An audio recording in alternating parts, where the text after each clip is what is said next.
All right, so we'll do problems from this chapter. So this says a mole of ideal monoatomic gas at 0 degrees Celsius and 1 atmosphere is warmed up to expand isobarically. So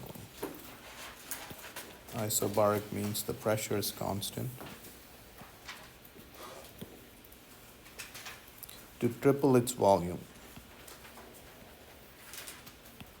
So final volume is 3 times the initial volume. How much heat is transferred in the process? So Q is isobaric process, N times Cp or times delta T. Okay.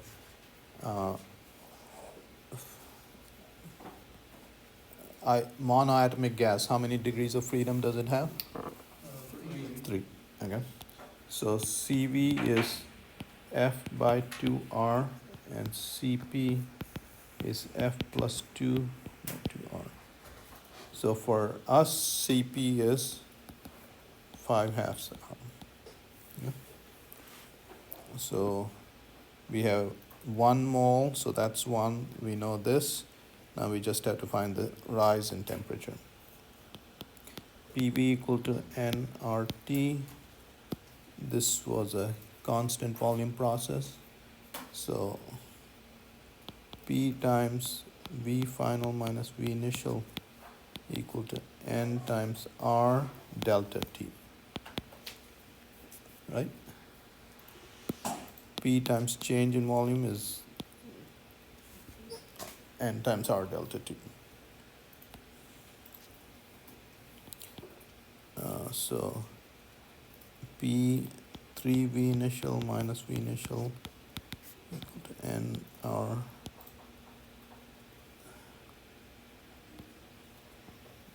delta T. 2P V initial to N.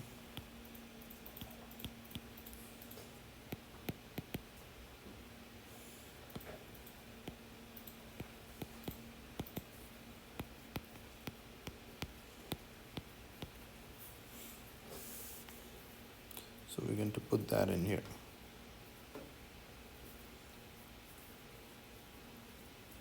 So QP, the amount of heat added is N times Cp, which is 5/2 R, times delta T. Delta T is this.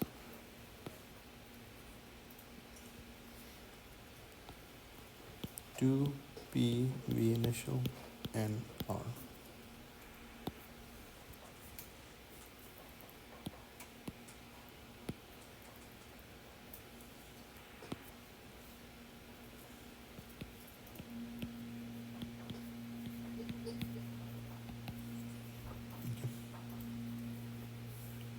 Five PI. Initial pressure is 1 atmosphere.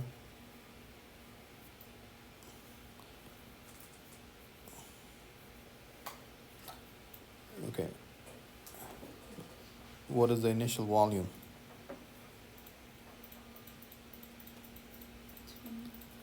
Huh? Yeah, 22.4 liters. See, this is standard temperature and pressure, and 1 mole of a gas will occupy 22.4 liters. Okay.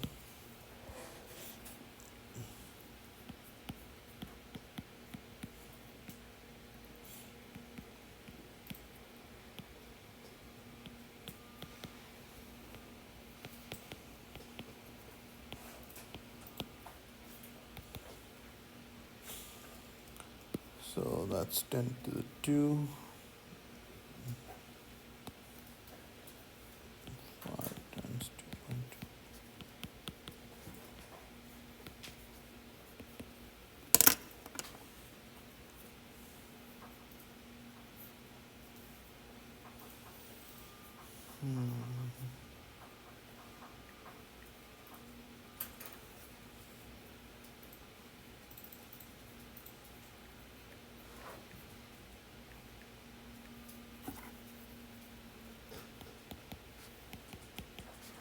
11.2 kilojoules. Okay.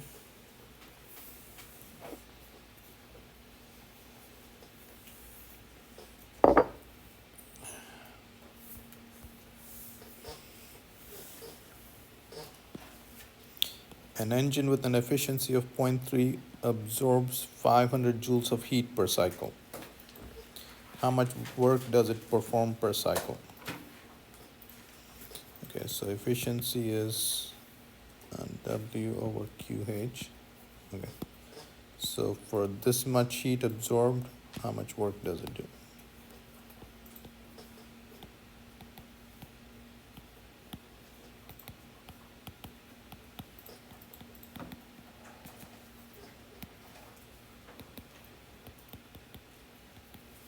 Okay. So if you want, you can write that. So work done per cycle is that. How much heat does it discharge per cycle? QC, the heat discharged is heat absorbed minus the work done.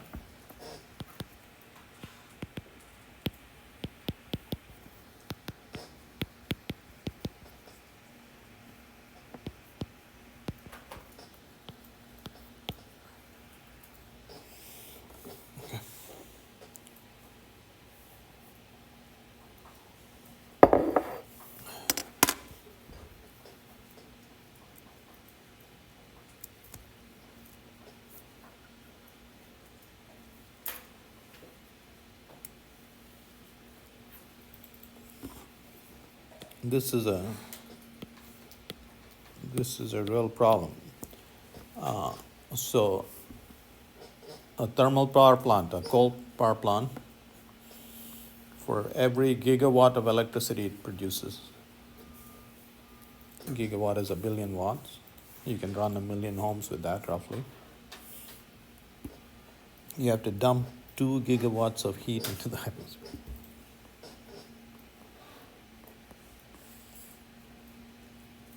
Yep. So for every dollar of electricity you produce, you're throwing away $2 into the atmosphere. And so you have to responsibly dump this heat.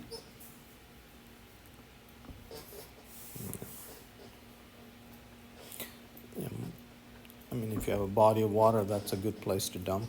But nowadays, heat is dumped into the air. Those big chimneys that you see, those are cooling towers.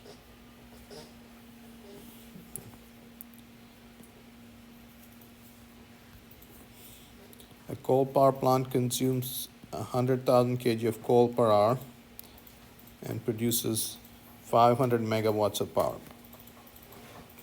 If the heat of combustion of coal is 330 megajoules per kg, what is the efficiency of the power plant? So the efficiency of the power plant is how much electricity you produce, work done, divided by the heat absorbed. Okay. How much heat did you absorb per second? We'll get that. You burn that many kg per hour and 30 megajoules per kg. And then you want to convert that, so the kg cancels. This is joule per hour, but you want to convert that to seconds. So 1 hour equal to 3,600 seconds. So this is the rate at which you're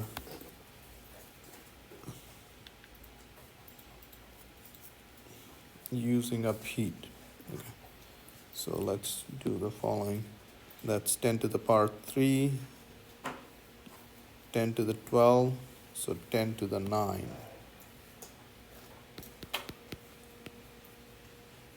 3 divided by 3.6.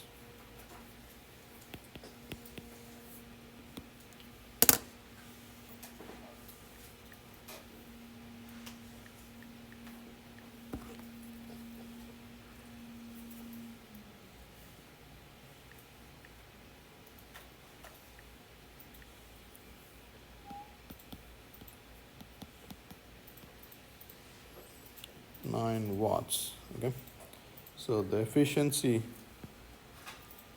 is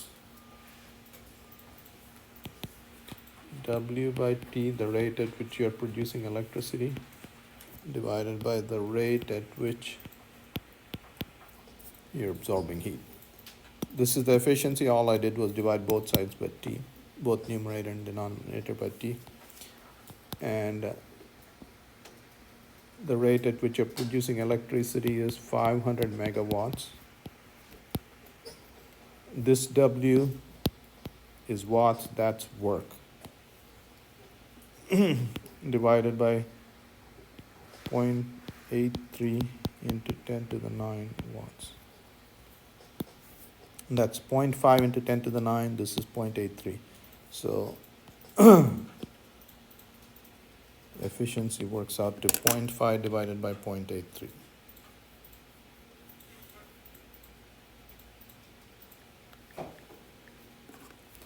0.6.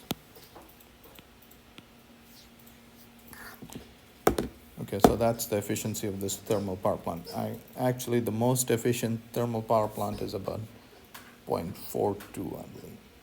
But yeah. Where did we get the 36,000 from? 1 hour is 3,600 seconds.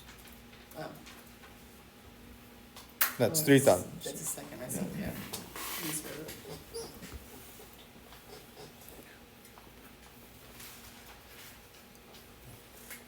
A nuclear power plant is about 35% efficient.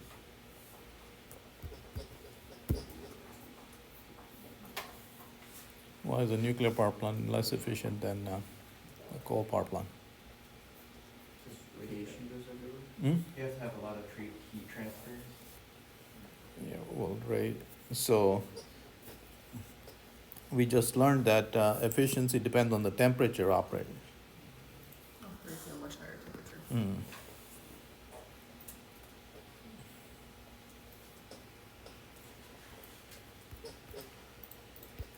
But even though it's less efficient, isn't nuclear power plants technically better? Because there's They are great. It's more efficient than nuclear power plants. Yeah. What? I said it was more efficient than nuclear power plants, right? No, they're less efficient. I mean, when they're operating, but nuclear power plants are great. Here's the deal. You invest $3 billion in a coal power plant, you're dumping CO2 in the atmosphere. This thing works 35% of the time, roughly. You invest $3 billion on a nuclear power plant, again, it works 95% of the time. Yeah. And no CO2 in the atmosphere. Yeah. They're great. So, your electricity consumption, your power consumption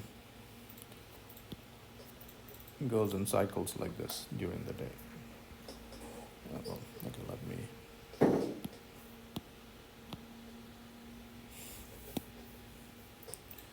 Okay, during peak hours, you're turning on your $3 billion plant. These are natural gas plants, and then shutting it down. Turning it on, shutting it down. Okay. During this is called base load. For base load, the best real option is nuclear power plant. Okay. We just ran them out of town. That's so stupid. One poor engineer and mess with everything else for everyone. No, it was a marketing issue. Greenpeace messed up. They'll admit it. Yeah, but I think one going boom is kind of a bad engineering bit. We haven't had an accident. I mean, not really any serious. Do we have time to actually talk about this, or should we do problems? No, I know things about it. All right, go ahead.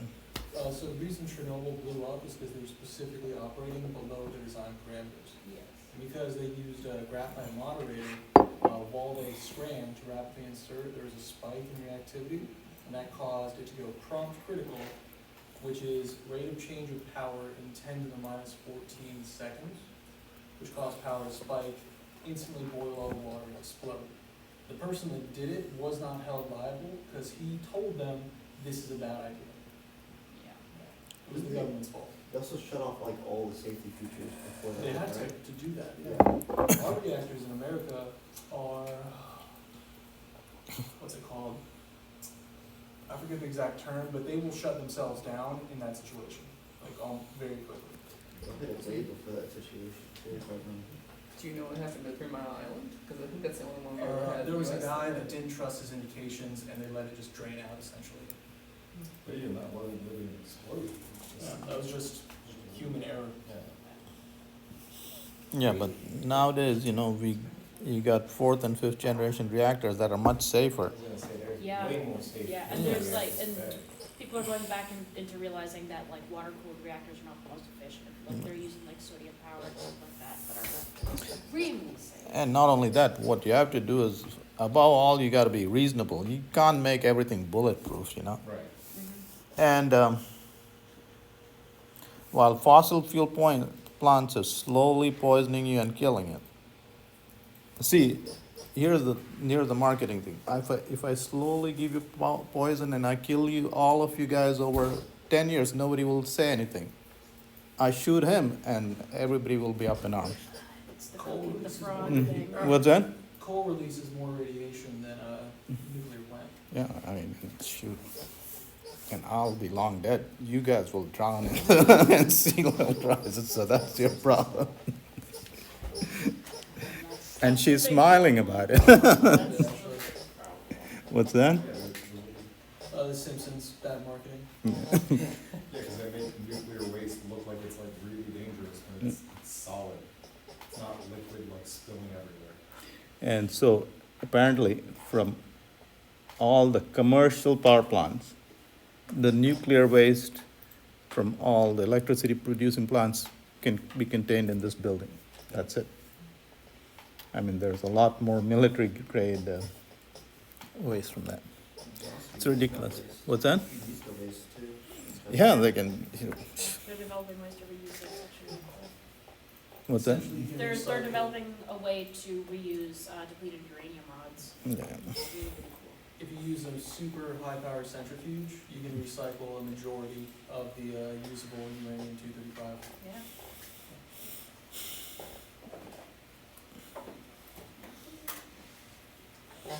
All right. So if a refrigerator discards 80 joules of heat per cycle, its coefficient of performance is 6. What are the quantity of heat removed per cycle from the cold reservoir? COP, coefficient of performance, is how much heat you removed divided by the work you had to put in to do that. And it discards 80 joules of heat per cycle. This is QH. Okay, so let me.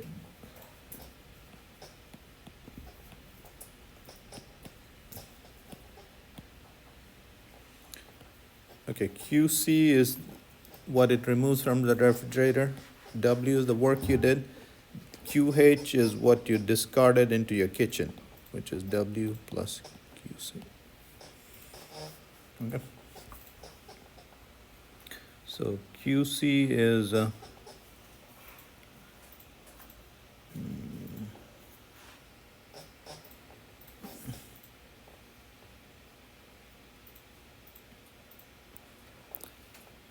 if what is it that we're trying? The quantity of heat it removes per cycle from the cold reservoir. So we want to find QC.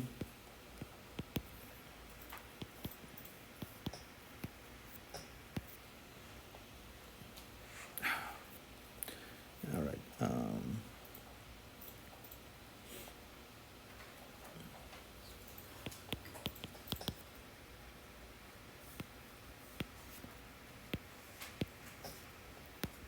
QC is QH minus W. Okay, so 6 is 80 minus W divided by W, so we can solve for W. 6W is 80 minus W. 7W is 80. So the work you're doing each cycle is that many joules.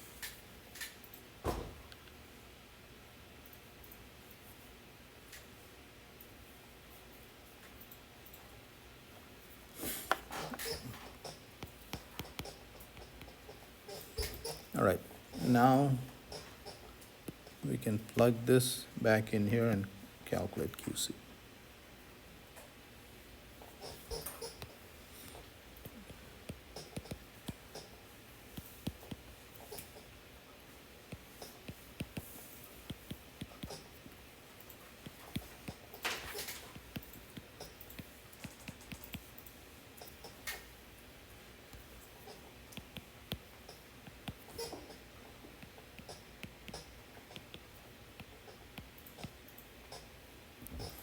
So you absorb 68.4 joules every cycle.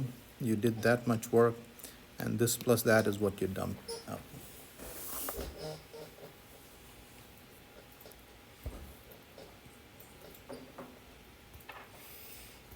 And then part B, the amount of work per cycle required for the operation. Okay, well, we calculated that.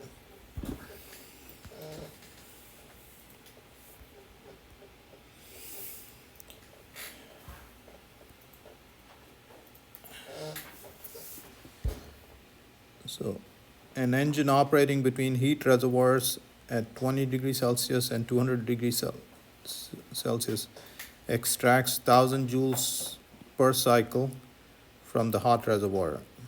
Okay, so QH is 1,000 joules. TC is 293 degree Kelvin. T hot is 473.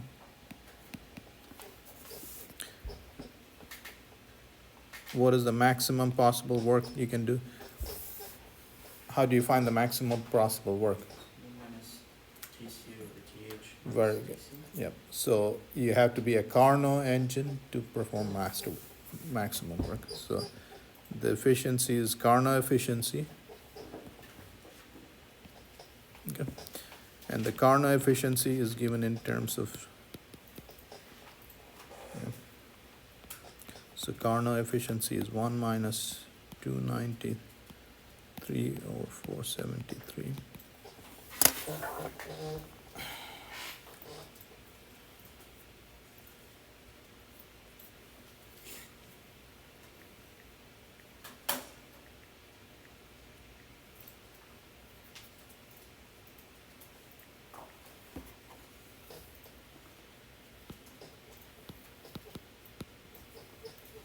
Carnot efficiency is 0.38. Okay, so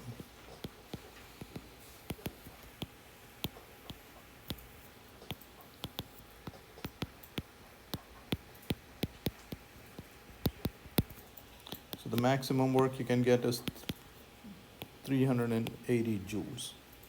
Okay, that's if your engine were a Carnot engine. Of course, your real engine is going to be less efficient.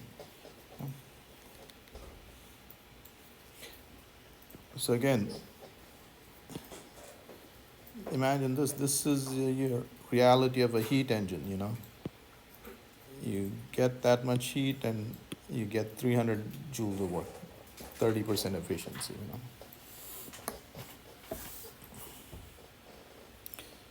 know. For this maximum work, how much heat is exhausted to the cold reservoir? Well,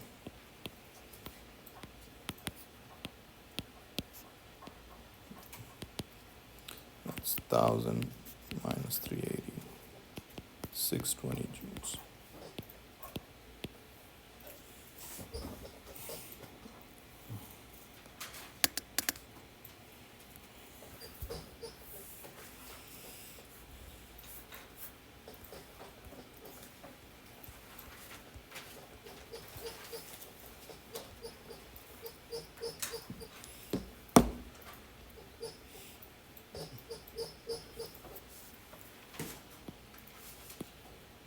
An ideal gas at 300 degree kelvins is compressed isothermally to 1/5 its original volume. Determine the entropy change per mole of the gas.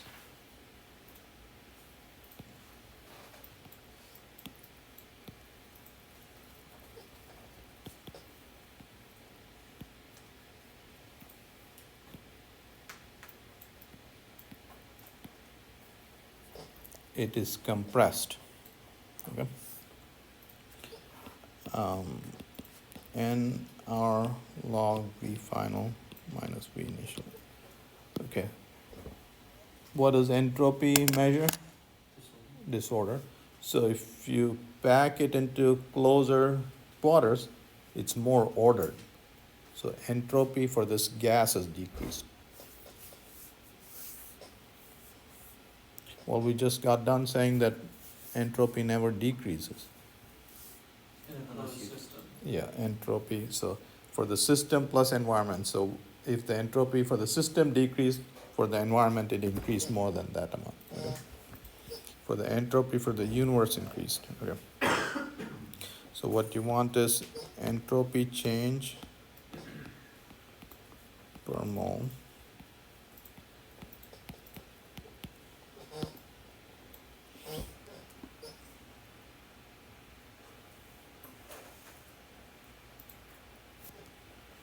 So 8.314 joules per mole per Kelvin and log 1.5.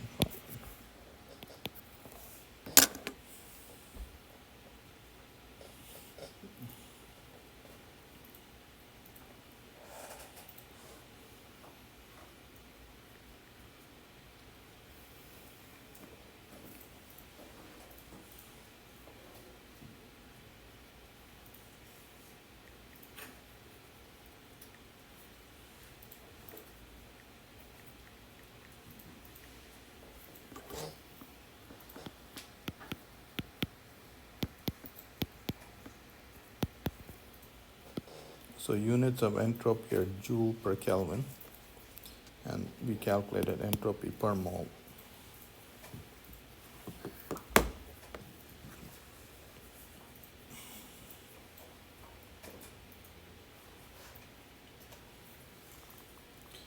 What is the entropy change of 10 grams of steam at 100 degrees Celsius when it condenses to water at the same temperature? Change in entropy is, okay, so 10 grams of steam to condense to water, it has to give up heat, it's not absorbing heat. Okay, so that's negative m times latent heat of vaporization divided by temperature. Okay. And so mass is 10 grams and it's 540 calories per gram, and the temperature was 373 Kelvin.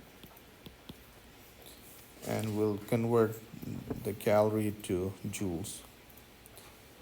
4.184 joules per calorie.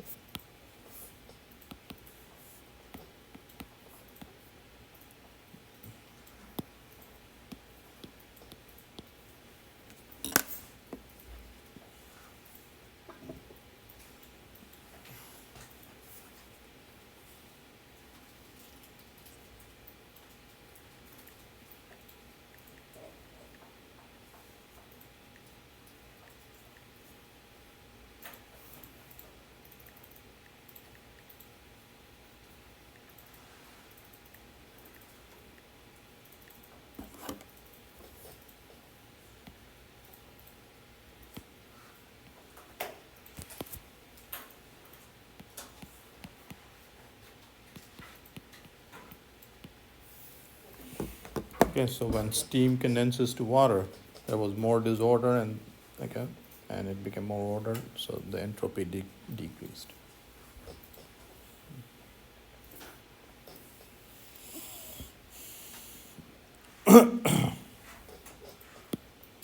Okay, 50 grams of water at 20 degrees Celsius is heated until it becomes vapor at 100 degrees Celsius. Calculate the change in entropy of the water in the process. Okay, so you're going from water to steam, you're warming up, so your entropy will increase. Okay.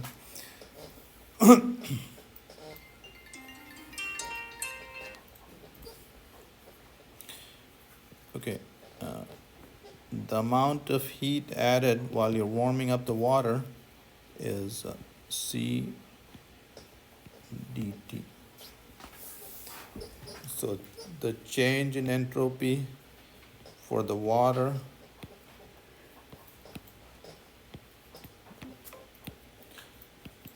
when you're going from 20 degrees Celsius to 100 degrees Celsius.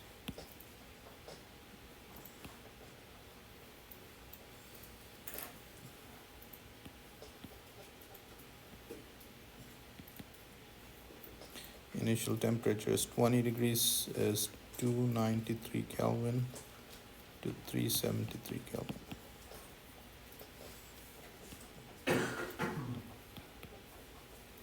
So change in entropy is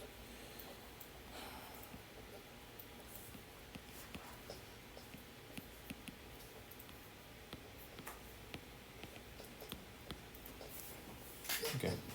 So this is the amount of heat you added to the water to heat it by that much, to warm it by that much. That divided by that, this divided by that is the change in entropy. And then you add all those little pieces up in going from this temperature to that. So as the water is warming, you're adding heat at higher and higher temperature. Okay, so the infinitesimal amount of entropy change is getting smaller and smaller. Okay, so MCW log T final to T initial.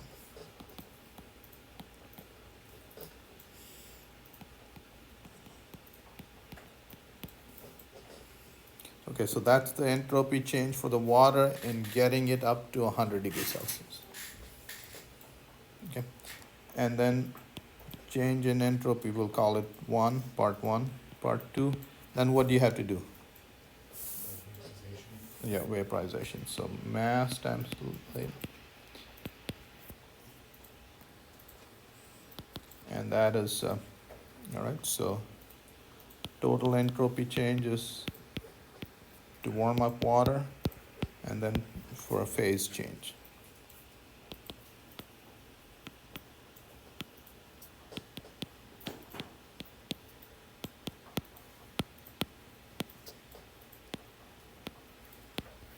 Final temperature was 373 degree Kelvin. Okay, so I'm going to copy this and go to the next page.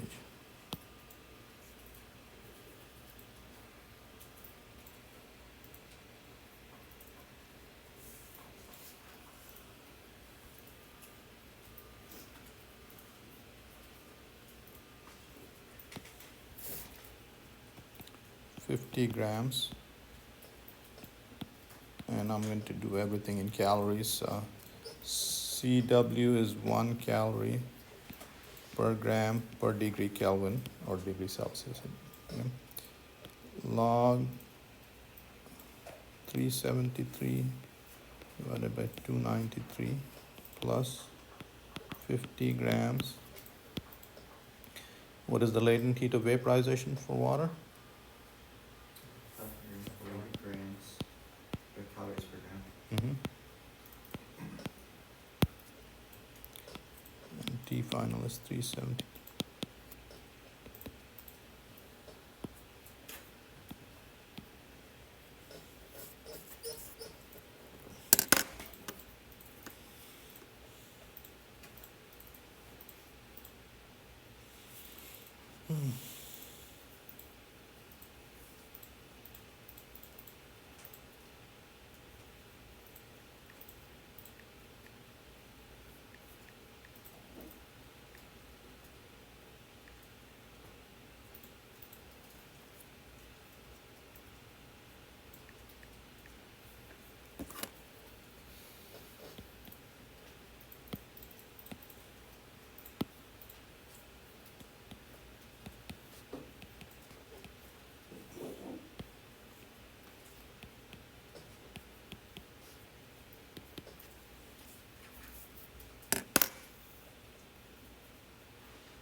so here's what I want you to notice.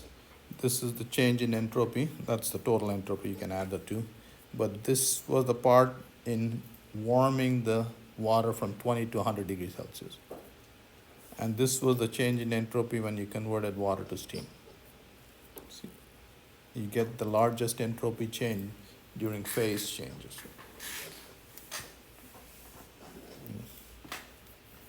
You get a large entropy change.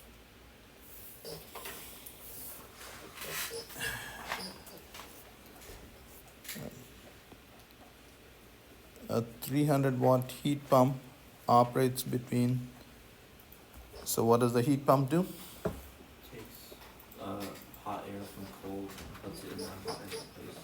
It takes heat from the cold air. Yep. So a 300-watt heat pump, that means it's doing 300 joules of work per second. Okay? That's the rating. Operates between the ground whose temperature is 0 degrees Celsius and the interior of a house at 22 degrees Celsius. So it's drawing heat from there and dumping it here. What is the maximum amount of heat per hour that the heat pump can supply to the house?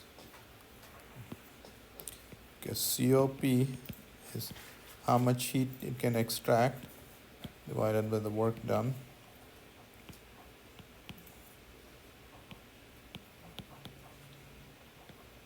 Okay.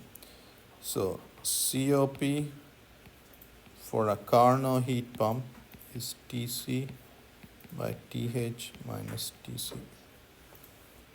Okay, so let's find the maximum possible efficiency. TC is 273 Kelvin. TH minus TC is, you convert that to Kelvin and that to Kelvin, and the difference is still 22 degrees. Okay, 22 degree Kelvin. So the maximum COP, or the Carnot COP, is 12.4.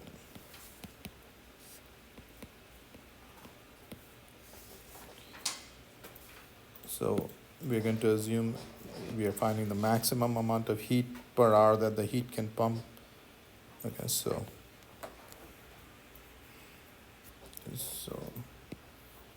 we'll say the COP is 12.4 equal to QC over W. W is for every 300 joules of work done. QC is 12.4 into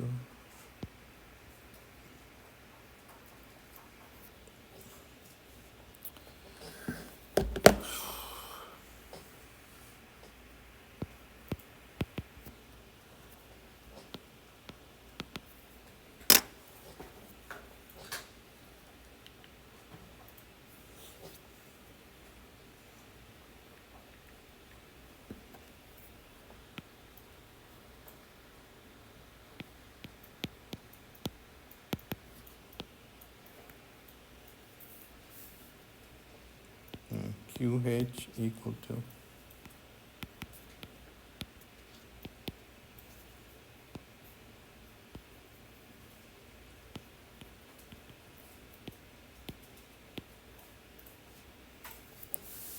Would QC in that be per second or per hour?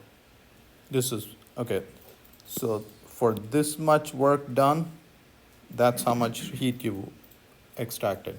So this is the work you're doing per second, so we'll come to that. Okay. Okay. So this is the amount of heat extracted per second from the outside. This is the heat dumped in the house per second, Okay, so we need to multiply it. divided by T per second. Okay, so to answer your question, okay. So the amount of heat dumped in the house per second is 4,023 joules per second. Work done per second is 300 joules per second. And the amount of heat extracted per second is 3,723 joules per second. Yep. So now we got to calculate the total heat dumped in 1 hour.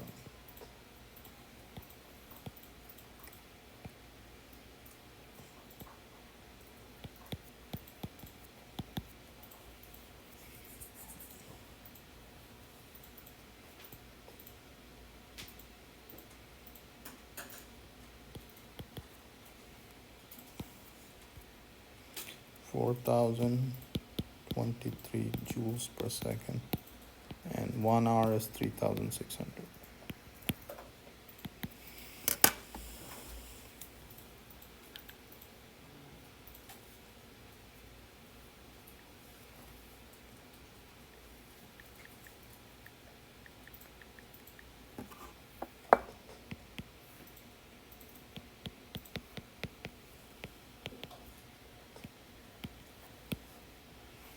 So that's how much heat you extracted from the outside and dumped in the house in 1 hour. How much did it cost you? So, how much work did you have to do? Total work was work overtime times, 1.08 megawatts.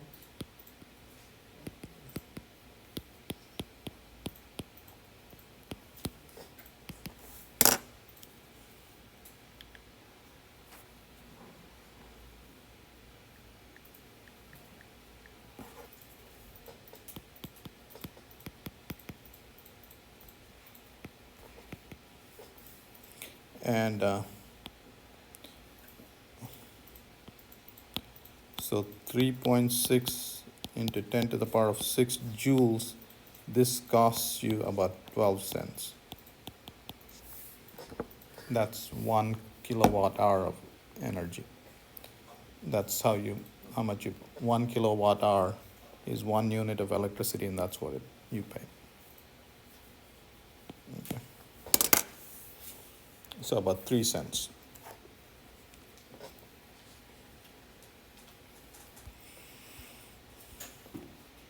All right, guys.